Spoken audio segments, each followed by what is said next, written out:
en el Salmo 16:11. Me mostrarás los caminos de la vida. En tu presencia hay alegría. A tu derecha hay delicias eternas. La declaración de David, guiada por el Espíritu Santo, nos revela el propósito de Dios en la creación del hombre y nuestra relación con él, con Dios. Esto se refiere a un lugar de deleites y placeres plenos que, evidentemente, comienzan en el ámbito espiritual, aunque también hay otros deleites que Dios creó para el ser humano.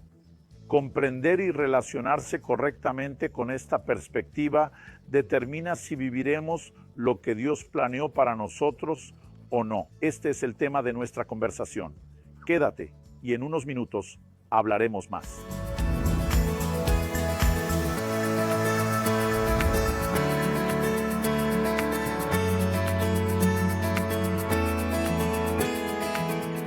Hoy me hallo en Uçhisar, en la Capadocia, Turquía, para compartir una palabra más con tu corazón, basado en la declaración de David en el Salmo 16:11.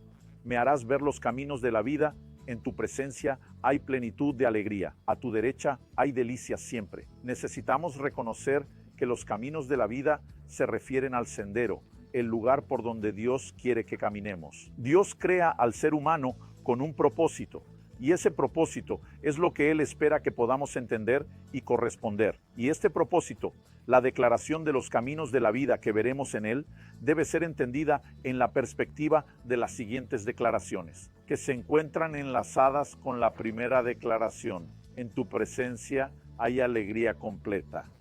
Sabemos que ante Dios la tristeza se transforma en alegría, pero no solo es que haya alegría, sino que la Escritura habla de plenitud de alegría, la más llena, completa. La plena medida de satisfacción y realización se encuentra en un lugar, y ese lugar es la presencia de Dios. Cuando la Biblia menciona esta alegría, no se refiere solo a un sentimiento subjetivo, sino que habla de deleites, a su derecha, a deleites, a placeres siempre.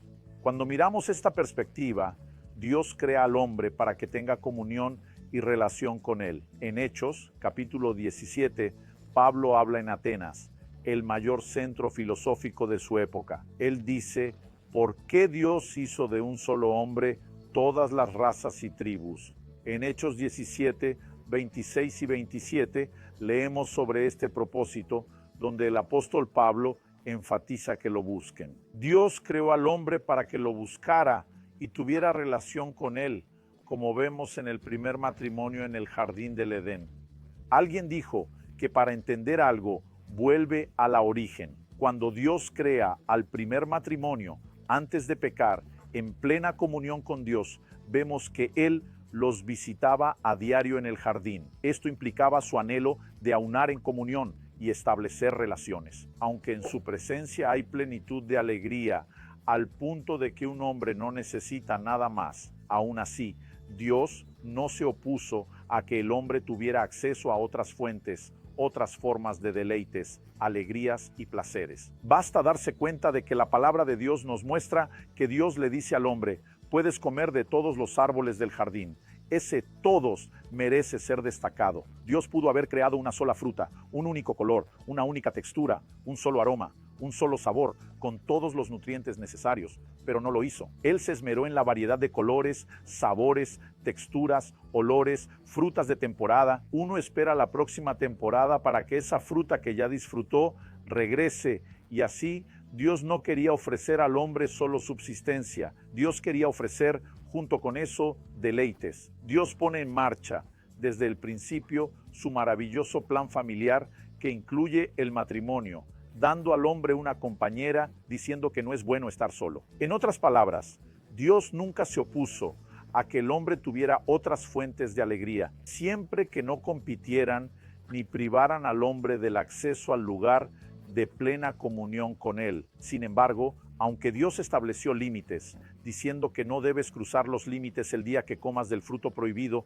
ciertamente morirás. Las consecuencias serán inevitables. En algún momento, el hombre abandona ese lugar de plena comunión y relación con Dios, cruzando un límite prohibido. Y lamentablemente, sabemos lo que sucedió a partir de ese pecado que llamamos original.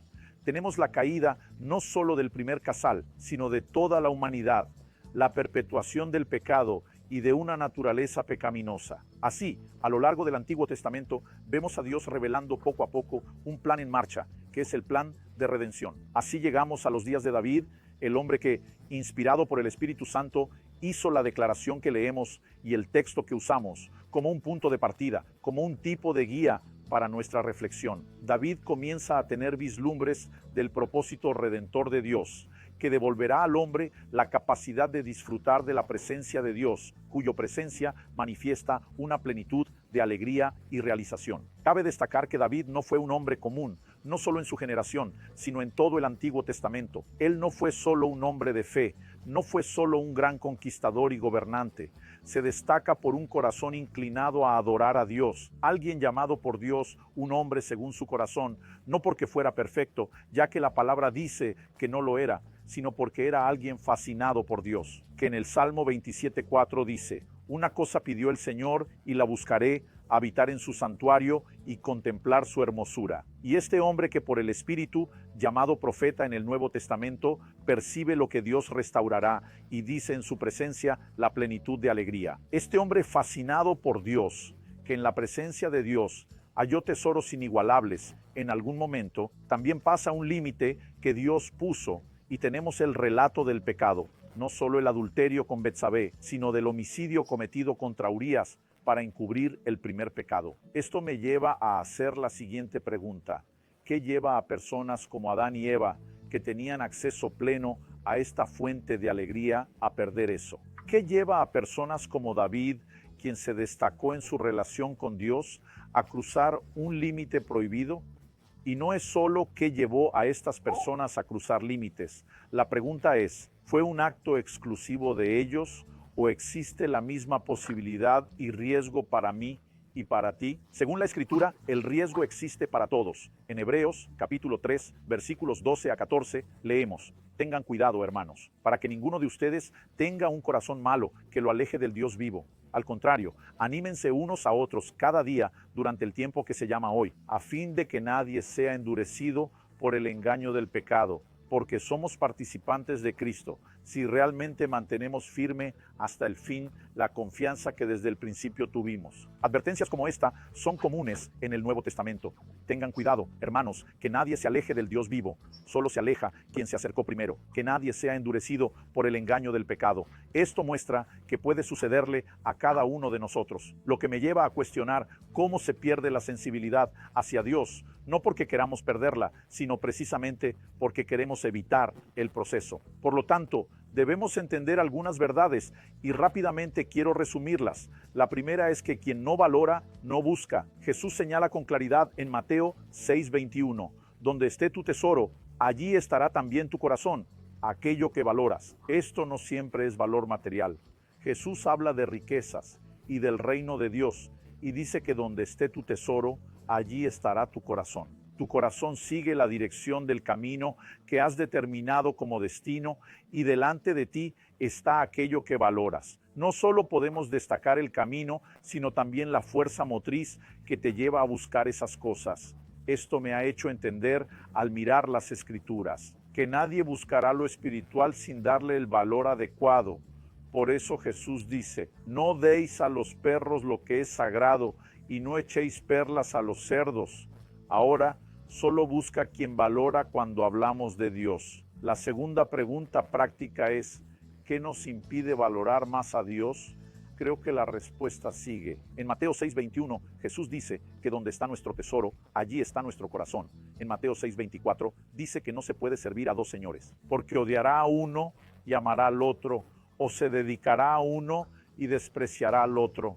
No pueden servir a Dios y a las riquezas. Aquí vemos que valorar otras cosas en lugar de a Dios quita la sensibilidad hacia Él. Y la Biblia habla de esto, ya sea en relación a las riquezas, ya sea tratando diversas otras cuestiones, como también la cuestión de los placeres. Y en Timoteo, capítulo 3, verso 4, la Biblia habla de personas que se hicieron más amigos de los placeres que de Dios. No se refiere al impío, porque Romanos 5 dice que son enemigos de Dios. Tito 3:3 dice que éramos esclavos de los placeres. No se refiere al impío, porque Tito 3:3 dice que éramos esclavos de los placeres.